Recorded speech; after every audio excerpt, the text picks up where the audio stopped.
한 주간 잘 지내셨습니까? 오늘도 이렇게 주님 앞에 엎드리며 예배할 수 있음에 감사함을 올려드립니다.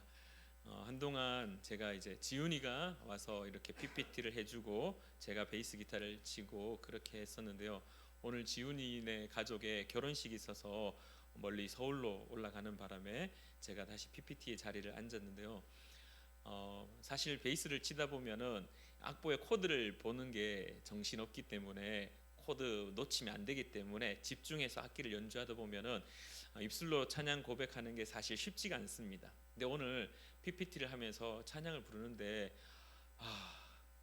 여기가 내 자리인 것처럼 이 찬양 부르는 자리가 얼마나 귀하고 감사한지요. 막 나 찬양이 하는데 눈물이 툭 떨어지는데 여러분들 찬양하는 자리가 귀한 자리임을 기억하셔서 여러분의 입술로 찬양하는 그 고백이 삶의 고백 되기를 다시 한번 축복합니다. 이제 저희 코스 미니스트리의 여름 사역들은 이제 찬양 팀으로서의 사역들은 이제 마무리가 되었고, 우리 주보에 광고가 되었듯이 우리 다음 주 23일 오후에 제가 매천교회에 청년부 헌신 예배 설교하러 가게 됩니다. 그것으로 여름의 사역들이 전부가 마무리가 되어지는데요. 이번 여름 수련회를 뿐만 아니라 수많은 여름 사역들, 여름 수련회들, 겨울 수련회들을 통하여서 가장 많이 듣는 설교의 핵심은 한마디로 요약하면은 도전입니다. 도전. 그리스도인으로서 잘 살아야 됩니다. 잘 살고 계십니까? 잘 살아야 됩니다. 그리스도인의 선한 영향력을 끼쳐야 됩니다.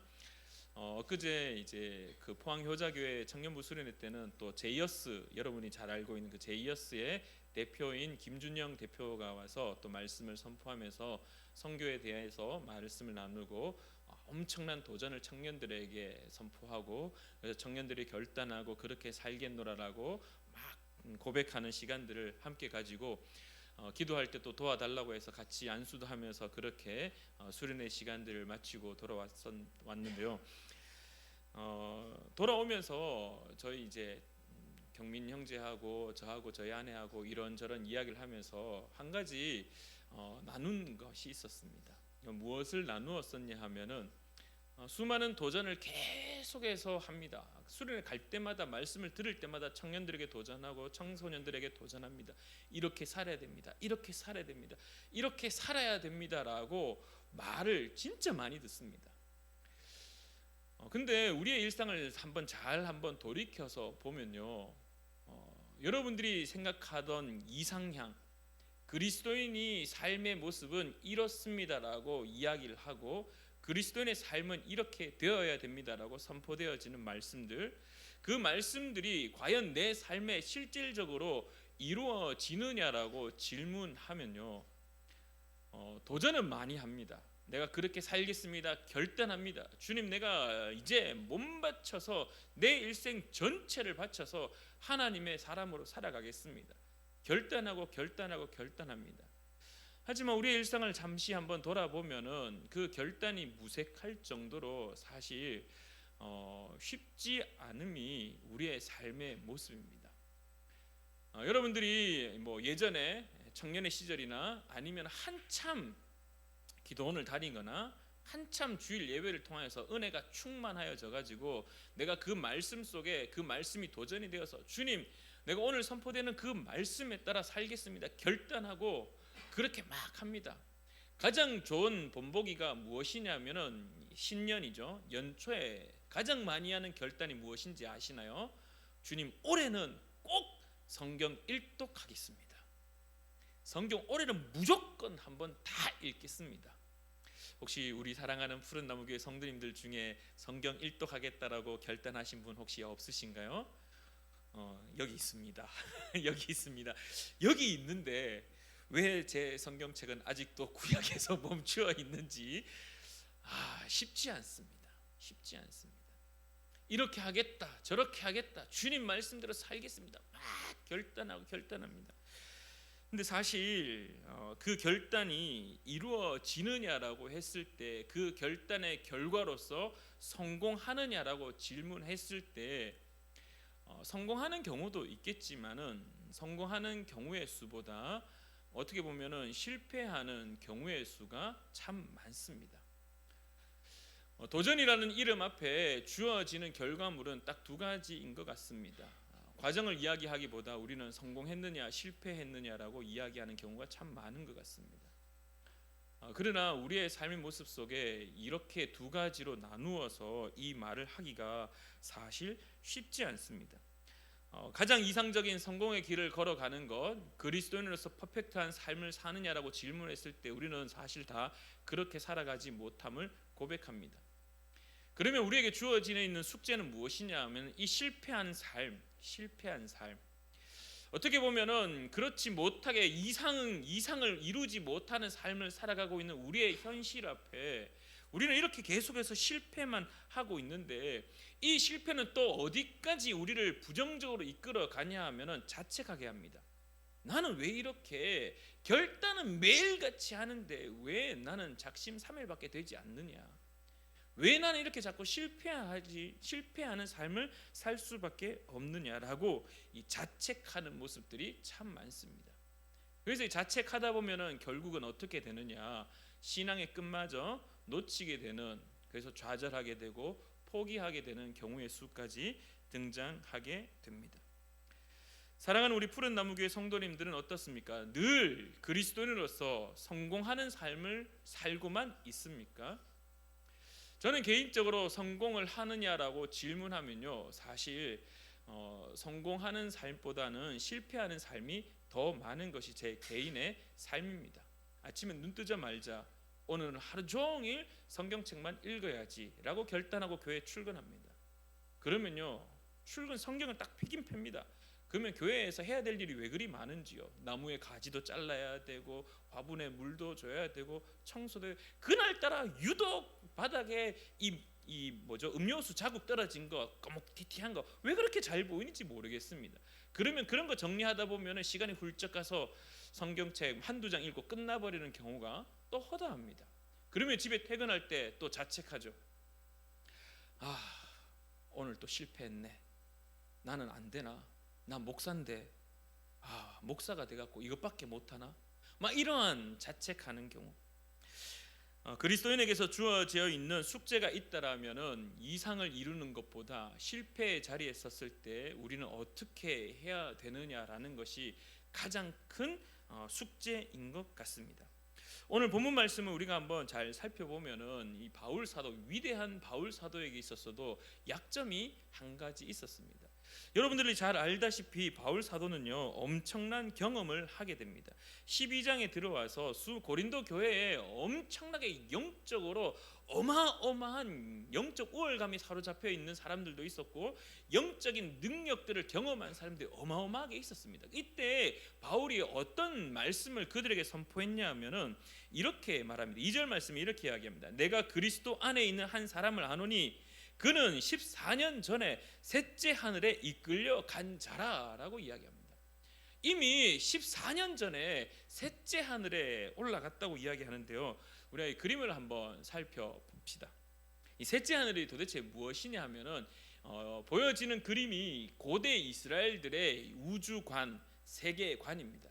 그들이 살아가고 있는 땅은 이랬을 것이다. 그들은 지구가 둥근다는 사실도 몰랐었고 땅 끝이 있었다. 그냥 어떻게 표현하냐면은 밑에 있는 오션, 바다들입니다. 그리고 밑에 코끼리 다리 같은 것들이 이 지구를 받치고 있는 기둥, 그리고 그 기둥 위에 검은 곳이 스올, 소위 말해 지옥, 그리고 그 위에 얼스, 이제 땅, 바다, 강, 나무들, 그리고 그 위에 있는 퍼머넌트 오브 스카이가 눈에 보이는 하늘에 해가 떠 있고 달이 있고 별이 있는 그 첫 번째 하늘, 그리고 그 위에 벽돌 같은 것들이 있죠. 벽돌 같은 것들이 있고 그 위에 소위 말하는 물이 있는 궁창. 그래서 노아의 방주 때 홍수가 났다 할 때 궁창이 열렸다, 하늘이 열렸다고 할 때 저 벽돌 같은 것들이 열려가지고 깨트려져서 그 위에 쌓여있던 물이 확 떨어져서 홍수가 일어났다라고 그들의 세계관을 알고 있습니다. 그래서 첫째 하늘은 하늘에 별이 있고 달이 있는 저 하늘을 첫 번째 하늘이라고 이야기하고 그 위에 있는 water above the firmament라고 되어 있는 저기가 이제 두 번째 하늘. 그리고 셋째 하늘은 뭐냐? 그 위에 하나님이 계시고 천사들이 살아가고 있는 하늘을 세 번째 하늘이라고 이스라엘 사람들, 특히 고대 이스라엘 사람, 지금은 그런 생각을 아무도 안 가집니다. 고대 이스라엘 사람들, 이 히브리인들이 가지고 있었던 세계관입니다. 그 세계관 속에 바울이 이렇게 이야기하죠. 땅끝으로 복음을 전하겠다. 사마리아, 온 유대와 사마리아 땅끝까지 이르러 복음을 전하라고 했을 때 그 땅끝, 그래서 사도 바울이 나는 땅끝까지 가겠습니다, 복음을 전하겠습니다, 로마에서 떠나려고 했던 도시가 어디였냐 하면은 서머나, 스페인이었습니다. 스페인. 그래서 스페인이 땅끝으로, 왜냐하면 거기에 가면 더 이상의 대서양으로 넘어가니까 더 이상은 이제 땅이 없다라고 생각했던 그들의 세계관이 있었기 때문에 이렇게 그들의 세계관이 있는 상황 속에서 셋째 하늘까지 올라갔습니다. 그래서 어마어마한 경험을 했습니다. 그리고 이 바울이 어떤 은혜가 있었냐 하면요, 사도행전 13장 11절에는 이 바보 섬에서 엘루마라는 사람의 눈을 멀게 하는 일을 행합니다. 그리고 사도행전 14장 8절부터 10절까지는 루스드라에서 안전뱅이를 일으킵니다. 사도행전 19장 12절 말씀에는 에베소서에서 바울의 몸에 있었던 그 수건, 손수건 같은 거, 이것을 환자의 몸에 올리고 환자의 몸에 대이기만 해도 낫는 놀라운 귀신이 쫓겨가는 일들이 일어났습니다. 그 다음에 드로아에서는 이제 마지막으로 고별 설교하던 이 바울의 설교를 듣다가 유두고가 피곤에 지쳐서 창틀에서 어떻게 됩니까? 2층에서 떨어져 내려서 죽게 됩니다. 근데 이때 바울이 다시금 그를 살리는 놀라운 기적과 이적이 일어납니다. 그리고 마지막으로 이제 로마로 압송되어 가다가 이 멜리데, 지금의 몰타 섬, 이 멜리데에서 불을 지필 때 그 나뭇가지 속에 이렇게 독사가 탁 튀어나와가지고 바울의 손을 물게 됩니다. 수많은 사람들이 그 장면을 보고 아이고 불쌍하다, 저 사람 뭔 죄를 지었길래 저 독사의 뱀에 물려서 이제 죽겠구나라고 했지만은 바울 사도는 죽지 않습니다. 이런 놀라운 은혜를 경험하고 놀라운 이적들을 행하던 바울에게 있어서 오늘 본문의 7절부터 8절까지 말씀 보면은 참 안타까운 일이 있습니다. 우리가 잘 알고 있듯이 바울에게는 육체에 가시가 있다라고 이야기하고, 심지어 그것을 어떻게 표현하냐 하면은 사탄의 사자를 주셨다라고 이야기합니다. 육체의 가시를 많은 신학자들이 세 가지 정도로 추론하는데요. 첫 번째로는 이제 실질적인 질병. 그래서 갈라디아서에 보면은 무엇이라고 표현하냐 하면은 갈라디아서 4장 13절부터 15절까지 보면은 그 성도들이 자신의 눈을 뽑아서 이렇게 바울에게도 줄 수 있을 정도를 표현합니다. 그 말을 통해서 실제 바울이 이 안질에 걸려서 눈병이 좀 심하게 걸렸지 않았을까, 그 예수님을 만났을 때 다메섹 도상에서 너무 밝은 빛을 받기 때문에 눈병이 걸렸지 않았을까라고 추정합니다. 두 번째는 이제 이건 좀 신학적인 부분인데, 인간에게 있었던 죄성, 본성이었던 죄성을 육체의 가시로 표현하지 않았을까. 그리고 마지막 세 번째로는 이제 디모데후서 4장 14절과 2장 17절에 보면은 이 복음 전파에 있어서 복음 전파에 방해하는 알렉산더라든지 아니면은 디모데후서 2장에 등장하는 후메네오나 빌레도 같은 복음 전파의 방해자들이 육체의 가시로 이렇게 표현되어지면, 어쨌든 중요한 것은 바울에게 있어서 약점이 있었다는 겁니다. 엄청난 은혜를 경험하니 세 번째 하늘을 경험하고 둘째가라면 서러울 정도로 은혜를 선포하고 은혜를 나누고 기적이 일어나고 놀라운 이적들이 일어났지만은 이 바울 사도에게조차도 약점이 하나 있었습니다. 이 약점을 놓고 바울이 몇 번을 기도했냐면은 3번을 기도합니다. 이 3번을 기도했다 그러니까 딱 첫 번째, 두 번째, 세 번째 기도했다라고 생각하실 수도 있는데요. 이 문학적으로 이 글에는 숨겨져 있는 의미들이 참 많습니다. 특별히 히브리 사람들의 이 3이라는 숫자는 완전한 수를 표현합니다. 그래서 쉽게 말하면 어마어마하게 기도했다는 겁니다. 어마어마하게 기도했고 더 이상 기도하지 않을 만큼 기도를 해 보았다라는 겁니다. 근데 오늘 우리가 읽었던 본문 말씀에 예수님께서 또 성령을 통하여서 그에게 말씀하셨습니다. 나에게 이르시되 내 은혜가 내게 족하도다라고 말씀하시며 이렇게 고백합니다. 이는 내 능력이 약한 데서 온전하여 짐이다라고 성경은 또한 예수님은 바울 사도에게 말씀하고 있습니다. 그리스도인으로서 살아갈 때 우리는 성공해야 된다.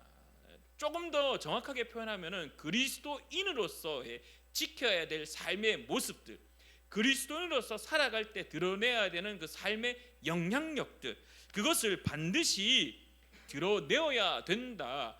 그렇지 못하면 안 된다라는 것이 우리가 몸소 듣고 나누는 것이 대다수입니다.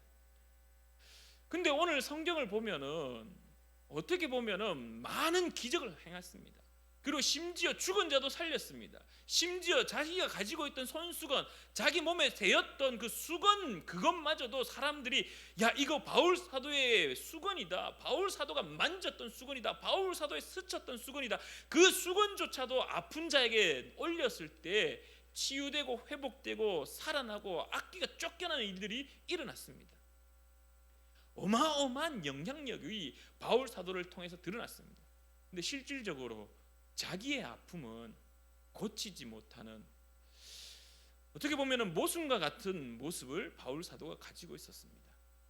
그리스도의 선한 영향력을 계속 끼쳤고 그리스도의 은혜를 직접적으로 끼쳤지만은 결국 자신의 몸에 있었던 이 아픔은 회복시키지 못하는 모습들을 오늘 성경은 보여주고 있습니다.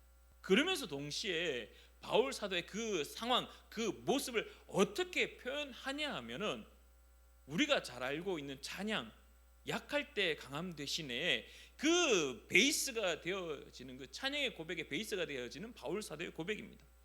내 은혜가 내게 족하도다. 이는 내 능력이 약한 데서 온전하여 짐이라 하신지라. 그러므로 도리어 크게 기뻐함으로 나의 여러 약한 것들에 대하여 자랑하리니 이는 그리스도의 능력이 내게 머물게 하려 함이라라고 성경은 말합니다. 그러면서 동시에 바울 사도가 또 다른 바울 서신서에 이 약함에 대해서 계속해서 언급하는데요. 한번 그 약함에 대해서 한번 살펴보면 이렇게 이야기합니다. 로마서 4장 18절에 아브라함을 이제 변증한다고 해야 될까요? 아브라함에 대해서, 그 믿음에 대해서 말을 할 때 이렇게 이야기합니다. 아브라함이 아이 이삭을 가질 때 바랄 수 없는 중에 바라고 믿었다라고 이야기합니다. 여러분들, 여기서 아브라함이 바랄 수 없다라는 게 무슨 말입니까? 바랄 수 없다라는 게 아이를 가질 수 없는 상황이었다라는 겁니다. 무슨 말입니까? 한계가 있었다라는 겁니다. 바울 사도 아브라함에게 있어서 아이를 갖는다라는 것은 더 이상 논리적으로 이루어질 수 없는 인간의 한계의 부분에 딱 부딪혔다라는 겁니다. 약하였다라는 겁니다. 아무것도 할 수 없는 상태였다라는 겁니다. 그럼에도 불구하고 바울은 그 아브라함의 믿음을 바랄 수 없는 중에 바라고 믿었다라고 고백합니다. 또 더 나아가서 이 바울의 사도의 이 말씀을 창세기에서는 어떻게 또 더 은혜롭게 고백하냐면요, 창세기 21장 2절 말씀에 사라가 21장이 되면 이제 사라가 임신합니다. 임신할 때 그 임신의 상황을 어떻게 성경은 고백하느냐, 하나님이 말씀하신 시기가 되었다라고 성경은 말합니다. 아브라함의 약함들, 사라의 약함들, 인간으로서의 한계성, 더 이상 어떤 노력과 어떤 행위가 소통하지 않는 상태, 소위 말해 좌절하고 포기할 수밖에 없는 그 약함의 상태. 근데 하나님은 그때 무엇이라고 표현하냐면은 하나님이 말씀하신, 무슨 말입니까? 창세기 12장에 아브라함에게 내가 너로 하여금 큰 민족을 이루겠다라고 선포했던 그 약속의 말씀, 도전하는 말씀, 너 이제 복의 근원이 될 거야, 넌 이 큰 민족의 아비가 될 거야, 그러니 나 믿고 따라가자라고 도전했던 그 하나님의 말씀이 아브라함으로 하여금 확 올라왔던 겁니다. 그렇게 살아야 돼. 그래, 내가 이제 갈대우르 땅을 떠나서 이제 하나님이 명령하신 그 땅에 살아야지. 근데 아브라함이 어떻게 했습니까? 살려고 떠났지만은 애굽 땅으로 도망가는 일들이 허다했습니다.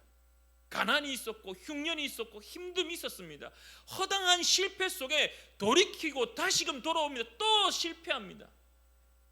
그런데 그 약속이 이루어질 줄 알았는데요, 이루어지지 않는 겁니다. 창세기 15장에 어떻게 합니까? 자신의 몸종이었던 엘리에셀을 자신의 허벅지 밑에 손을 넣고 내가 내 모든 재산을 이제 네한테 주겠다.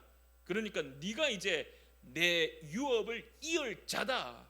근데 하나님이 아니야. 아브라함아, 밖에 나가서 하늘을 봐. 무별을 세어봐. 바다의 모래알같이 너의 민족을 이루게 할 거야. 얼마나 연약했으면요, 얼마나 약했으면요, 사라가 그 이야기를 듣고 어떻게 합니까? 콧방귀를 껴버립니다. 웃기고 있네. 내가 지금 나이가 몇 살인데. 인간의 약함과 연약함이 그대로 드러납니다. 근데 하나님이 창세기 21장 2절 말씀에 1절에 사라가 임신하게 되고 2절 말씀에 고백하기를 하나님이 말씀하신 시기가 되었다라고 이야기합니다. 자, 그리고 여기에 비슷한 말씀이 우리 예수님의 놀라운 기적과 같은 죽은 나사로를 살아나는 일이 일어납니다. 나사로가 병이 들었습니다. 죽을 것 같았습니다. 마르다를 통하여서 그 소식이 예수님에게 전해집니다. 좀 예수님이 빨리 갔으면 좋겠는데, 자꾸 우리 오라버니는 자꾸 죽을 것만 같은데 인간의 한계성이 계속 드러나고 나사로의 실질적인 피지컬적인 약함, 그 약함이 계속 드러나고 있고 그것을 지켜보고 있는 마르다조차도 계속 마음이 막 답답하는 그 상황에 예수님은 이렇게 말씀합니다. 지금 이 사건은 나사로가 저렇게 아픈 것은 무엇을 위하여서? 요한복음 11장 4절에 하나님의 영광을 위함이요 하나님의 아들이 이로 말미암아 영광을 받게 하려 함이라. 듣는 이들이 얼마나 답답했겠습니까? 빨리 가서 오케이, 예, 하나님의 영광 드러나는 거 빨리 가서 좀 해주시지. 근데 어떻게 됩니까? 나사로는 인간의 약함을 이기지 못했습니다. 결국은 죽게 됩니다. 마르다는 어떻게 합니까? 포기하죠. 예수님이 마르다의 집에 와서 마르다에게 이야기합니다. 네가 부활을 믿느냐? 마르다가 대답합니다. 네, 믿습니다. 근데요, 죽고 나면 언젠가 부활하겠죠. 그 믿습니다의 고백은 진짜 주님 지금 이 순간에 나사로 오빠가 살아나겠습니다. 하나님의 능력을 그 지금 당장 문제를 해결해 줄 그 은혜를, 그 능력을 믿는다는 표현보다는 나중에 모든 사람들이 다 죽고 나면은 언젠가 부활하겠죠. 누구나 다 도전을 받고 누구나 다 은혜가 됩니다. 그리스도인으로서 저래, 정말 멋지게 그리스도인으로서 살아야지. 수많은 이들이 도전합니다. 오늘도 저는 여러분들에게 도전합니다. 그리스도인으로서 사셔야 됩니다.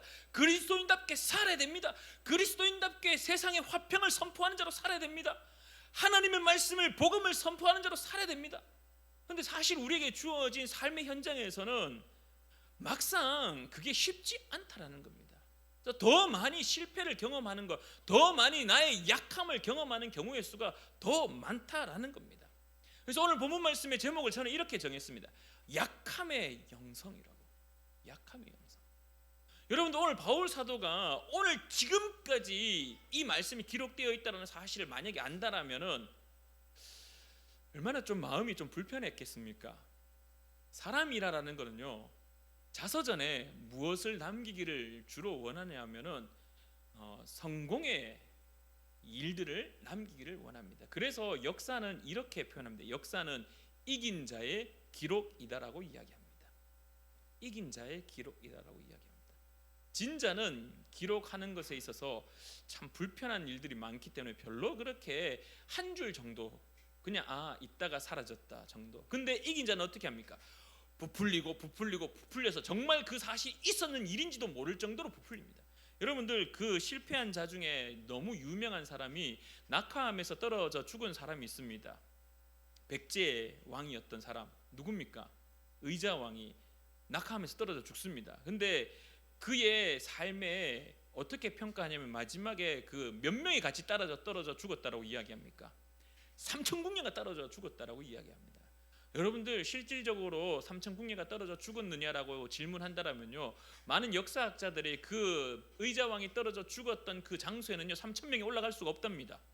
한꺼번에 내릴 수 없답니다. 저 밑에서부터 줄을 쫙 써갖고 한 명씩 뛰어내려야지만이 3,000명 실질적으로 가능할 수 있지 않을까 정도.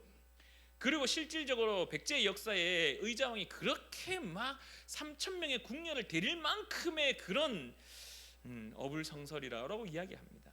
왜냐하면은 당시에 이 신라에서 이 백제를 무너뜨릴 때 그 의자왕을 완벽하게 악한 왕으로 만들어야 되었기 때문에 이 정복을 정당화해야 되기 때문에 이 삼천궁녀라는 정말 저 왕 저거 타락했고 정말 쓸데없이 나라를 멸망시키기 직전까지 끌고 간 놈이야. 그래서 우리가 정복했어 라는 정당성을 가지기 위하여서 실패한 자의 그 의자왕에다가 어마어마한 무게를 심어줘 버렸던 겁니다. 뭐 이렇듯 어쨌든 중요한 것은 이 바울 사도 입장에서 이렇게 약한 부분을 굳이 기록을 할 필요가 있을까? 베드로 입장에서 굳이 자기가 닭 3번 울 때 배신했던 거 굳이 그걸 기록할 필요가 있었을까? 이걸 기록하는 사람들 내 쪽팔리니까. 여러분들 2000년 동안 베드로가 욕먹지 않습니까? 2000년 동안 바울이 자신의 약함을 고치지 못한 게 기록되지 않습니까? 이런 거 좀 안 했어도 될 것 같은데 이거 좀 기록 안 하면 좋을. 근데 이것이 기록되는 이유가 있다라는 겁니다. 그게 무엇이냐? 사랑하는 우리 푸른 나무 교회 성도님들, 첫 번째로 기억해야 될 것은요, 약함은 무능이 아닙니다. 사람이 약하다라는 사실은 절대적으로 무능이 아닙니다. 능력이 없는 것이 아닙니다. 오히려 약함은 오늘 이렇게 제가 기록했습니다. 하나님의 일하심의 출발점입니다. 약하다라는 사실은 하나님이 일하시는 출발점입니다. 오늘 바울 사도의 이 약함을 고백하는 것, 그래서 그 약함 때문에 어떻게 되었느냐? 네 은혜가 내게 족하다. 이는 내 능력이 약한 데서 온전하여졌다. 그래서 바울 사도가 어떻게 고백하느냐? 이거를 도리어 크게 기뻐하였다라고 이야기합니다. 기뻐함으로 나의 여러 약한 것들에 대하여 자랑하리니 이는 그리스도의 능력이 내게 머물게 하려 함이라. 자기의 약함 때문에, 내 약함으로 인하여서 내 약함이 누구를 바라보게 했느냐? 하나님을 바라보게 했다라는 겁니다. 마지막으로 이 사람의 이야기를 잠깐 하고 좀 마쳤으면 하는데요. 이 사람이 누구냐 하면은 데니스 저니건이라는 사람입니다. 데니스 저니건이라는 사람인데요. 이 사람이 어떤 일을 당했냐면은 약 5살 즈음에 공공 화장실에서 성추행을 당합니다. 누구로부터 성추행을 당하냐 하면은 남자로부터 성추행을 당합니다. 그래서 이 데니스 저니건이 이때 이 사건이 트라우마가 되어서요, 동성애자가 되고 맙니다. 그의 가족이 예수님을 다 믿었습니다. 그가 동성애에서 벗어나고자 싶어서 열심히 노력했습니다. 그래서 신앙생활을 했습니다. 교회에 갔습니다. 그래서 교회 목사님하고 상담도 했습니다. 제가 이런 부분이 약합니다. 이런 부분이 너무 힘듭니다. 내가 노력하고 말씀에 도전이 되어서 노력하였지만은 이것을 벗어날 수가 없습니다. 근데 여기서 더 놀라운 사건은요, 그 목사님이, 상담해주던 목사님이 이 데니스 저니건 그 젊은 청년에게 접근을 하는데요, 동성애적으로 접근을 합니다. 여기서 또 이 데니스 저니건은 또 두 번째 충격을 확 받습니다. 이게 뭐지? 어떻게 이럴 수 있지? 그랬던 데니스 저니건이 그럼에도 불구하고 다시 계속해서 몸부림치는 겁니다. 어떻게 살아야 되지? 정말 나 벗어나고 싶은데 그러면서 이 찬양에 대해서 계속해서 고백하다가 수련회 때, 소위 말해 수련회 같은 예배 때, 찬양 집회 때 은혜를 경험하고 그때 예수님의 사랑을 경험합니다. 괜찮다. 그럼에도 불구하고 내가 너 사랑한다. 이런 하나님의 음성을 경험하게 됩니다. 그러면서 이가 다시 하나님 앞에 결단합니다. 내가 그 십자가 은혜를 경험했으니 다시 주님께 돌아가겠습니다라고 계속해서 고백합니다. 근데 이 사람의 고백이 무엇이었냐 하면은 그렇지 않았다라는 겁니다. 내가 노력하였지만은 돌아오는 것은 때로는 일어섰지만은 때로는 넘어졌다라는 겁니다. 그러면서 그가 고백했던 찬양이 하나, 너무나 유명한 찬양이 등장하게 됩니다. 지금은 이분은 오클라호마에서 찬양 사역자들을 찬양을 가르치고 작곡을 가르치고 음악을 가르치면서 하나님을 찬양하는 온전한 하나님의 백성으로 지금도 몸부림치며 투쟁하는 이제 동성에서는 완벽히 벗어났다라고 기자회견을 하더라고요. 온전히 주님을 찬양하는 예배자로 세워져 있는데요. 이분이 만든 찬양이 여러분들 다 아는 찬양입니다. 바로 약할 때 강함 되시네라는 찬양입니다. 우리 좀 반주 좀 해주실래요? 약할 때 강함 되시네. 찬양의 가사에 이렇게 고백합니다. 약할 때 강함 되시네 나의 보배가 되신 주 나의 모든 것 주 안에 있는 보물을 나는 포기할 수 없네. 주 나의 모든 것 예수 어린 양 존귀한 이름 예수 어린 양 존귀한 그 이름 십자가 죄 사하셨네. 주님의 이름 찬양해. 주 나의 모든 것 쓰러진 나를 세우고 나의 빈잔을 채우네. 주 나의 모든 것 예수 어린 양 존귀한 이름 예수 어린 양 존귀한 이름.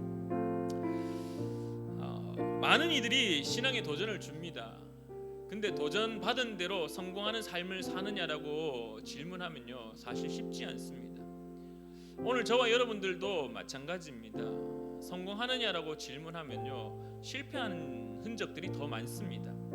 근데 성경은 오늘 우리에게 무엇을 말씀하냐 하면은 당신의 그 실패한 자리, 당신의 그 약함의 자리, 당신의 그 연약한 자리에 누가 계시냐라는 겁니다.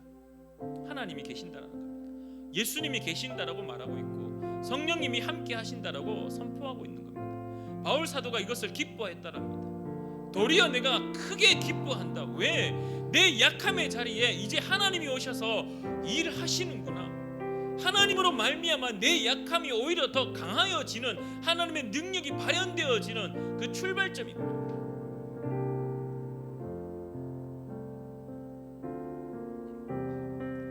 제가 이렇게 고백했습니다. 약함은 무능이 아니라고. 약함은 하나님의 일하심의 출발점이라고. 약함을 여러분들 고백하는 것이 약함의 영성입니다.